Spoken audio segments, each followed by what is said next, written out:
What is up, everybody in YouTube land, and welcome to this episode of C&G Appliance Television. I have my latest acquisition right here is a 1972 Frigidaire fridge. It is obviously quite avocado green. We're going to check this thing out and see what's going on. I already kind of know, and I'm going to get to that explanation in a minute. You guys stick with me, and we'll get to it.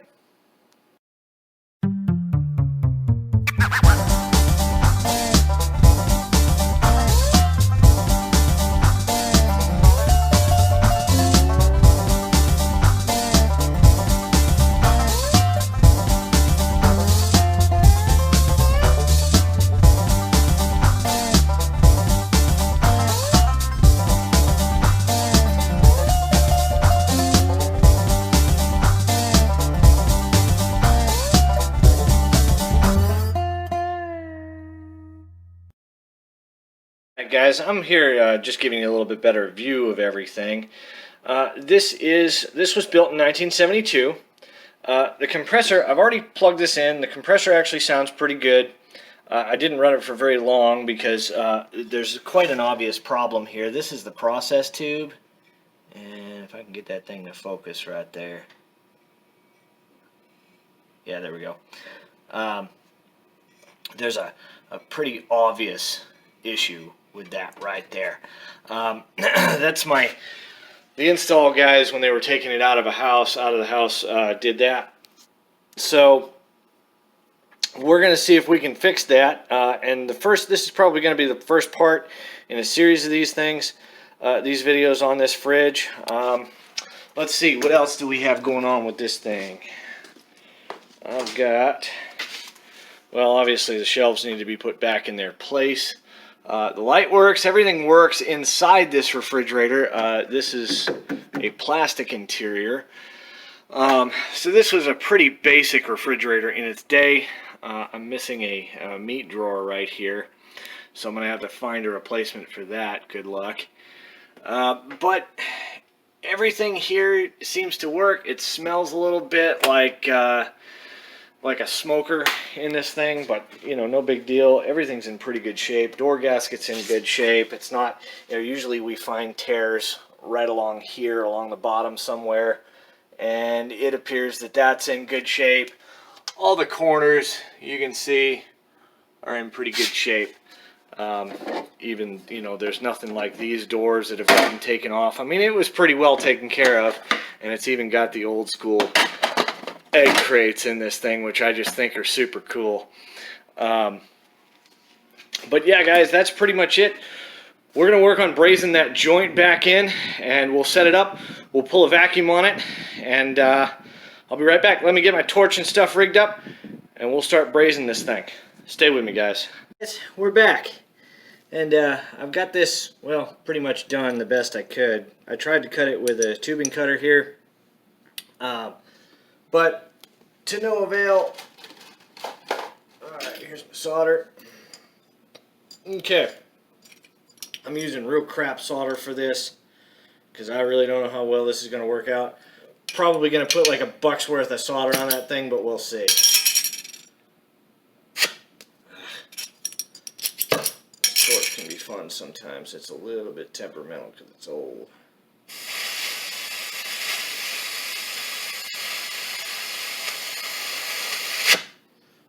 You gotta be real gentle-like with this thing.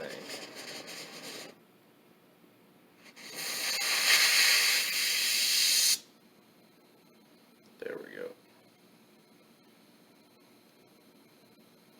See, now we've got a good flame going. That's a good balance right there. And we'll just get on this thing and do what we can. Probably going to have to burn a lot of that paint off.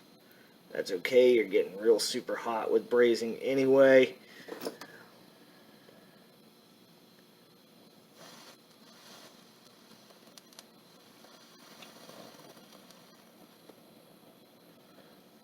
Yeah, probably want to turn that up a little bit.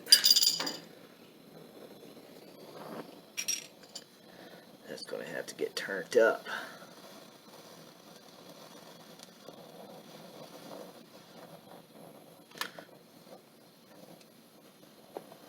Now, I'm not using any burn pads or anything like that for a very good reason on this, because there's really nothing in the way here.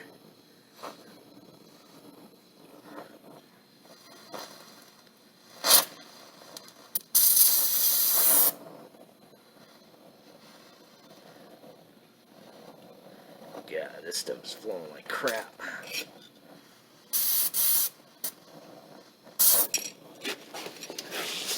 Down here a little bit.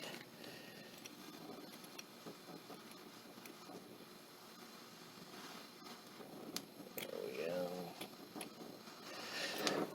You gotta just make sure that all of your joint is sealed up here. We're gonna definitely make sure of that.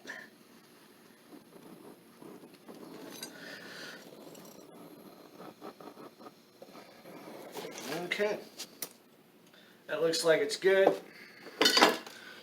Put our torch up for now. We'll let that cool. You can also, alternatively, when you're doing a joint like this, you can take a wet rag and throw it on it. That's probably what I'm going to do to save us a little bit of time. Bear in mind, I was using this 5% solder that I've had kicking around for a while, so it kind of flowed like crap. But we got that test port brazed in. Now that system's going to be closed off, and we can start pulling a vacuum on it. I'll show you how to do that in just a minute. Stay with me, guys. Alright, after about several times trying to braze that joint and to make it to where it's sealed, I think I've finally got it. Alright, so basically what we're looking for on our gauges here is about 25 inches to 30 inches of vacuum. Now, it can be either inches of water or inches of mercury. I don't know what you were taught, but this is our low side gauge for those of you who are uninitiated to sealed system stuff. This is the only one we're concerned with right now. We're not concerned with our high side over here, which is usually about compressor health, head pressure, things like that. We can use that to see if we've got a high side leak or a restriction or things like that. Someday we'll probably get into that stuff, but right now we're only concerned with this low side and this little green vacuum area right here. To hook up a vacuum pump, you take your yellow line right here, hook it up to the inlet of the vacuum pump, and hook your low side line, your blue line, to your test port right there, which would be the process tube. So to go over the parts of a compressor, process tube, suction, discharge. Okay, so discharge is where the, actually that's not discharge, this is discharge over here. Sorry about that. I was only looking through my viewfinder. This is discharge, this is suction right here. Okay, so that is actually where the compressor outputs and where it takes in right here. And this is also another side that takes in as well. The process and suction can be interchangeable. Okay, so now we're going to fire this thing up, and if you've never used a vacuum pump before, there is a closed and an open setting here. You're always going to want to leave it closed when it's off, so you don't introduce any kind of moisture into this. Especially if you're storing it, you always want this valve closed, because moisture will get into the oil, it'll mess things up, and just basically take years off of your vacuum pump, because these things, as some of us may know, are not exactly cheap. So let's fire this thing up, open it. It sounds awfully loud, but we're starting to pull down. See how we're starting to pull down now? If I can get it to focus. Yep. See how we're starting to pull down right into about 25. This may even pull down to 30. So we're going to let this go for a little bit, a few more minutes, and see where it stops. We'll be a few minutes. It's already sounding like that pump to me is about reached the end of everything. Yeah, actually we may have. Wow, that's a really good vacuum, guys. That's pretty good. We're doing all right. So we'll let this go for a little bit, and I'll come back with you when we shut this thing off, and we'll wrap things up.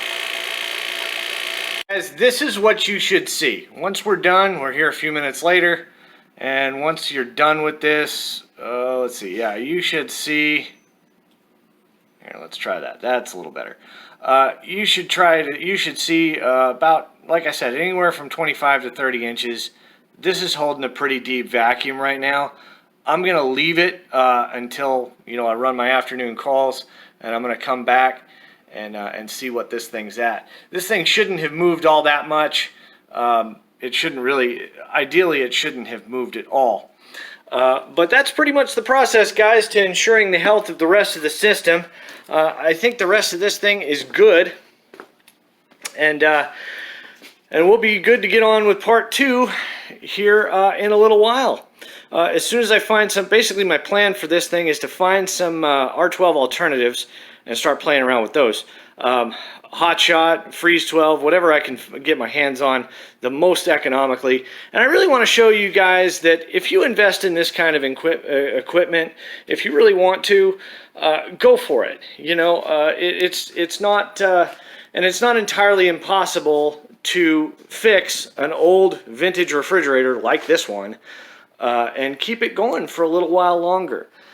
And that's just what we're trying to do here, is we're trying to keep this old thing going for a little longer and, sell it to somebody who might like it. So we'll see you guys in part 2. Thanks for watching, y'all.